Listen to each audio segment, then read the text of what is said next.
We all overdo it from time to time, pigging out at the all-you-can-eat buffet or going back for thirds at Thanksgiving dinner. But for some people, overeating is not just an occasional misfire. It's a frequent and secret compulsion that takes the joy out of eating and replaces it with shame and self-loathing. At this point, overeating crosses over to binge eating, a disorder that afflicts about 3.5% of American women and 2% of men. But there is good news. Binge eating now has a revised diagnosis as its own unique disorder in the new Bible of Psychiatry, the DSM, the Diagnostic and Statistical Manual of Mental Disorders. Previously, binge eating was associated with OCD, obsessive-compulsive disorder, or as an unspecified eating disorder. Now, with proper diagnosis, more people suffering from binge eating disorder will be able to access proper treatment.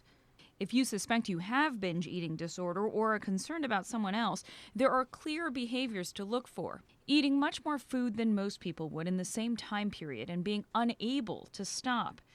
Eating much more rapidly than normal. Eating until feeling uncomfortably full.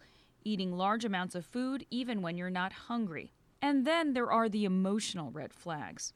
Feeling your eating behavior is out of control. Eating alone because of embarrassment. Feeling disgusted, depressed, or very guilty afterward. Feeling isolated and reluctant to talk about your feelings.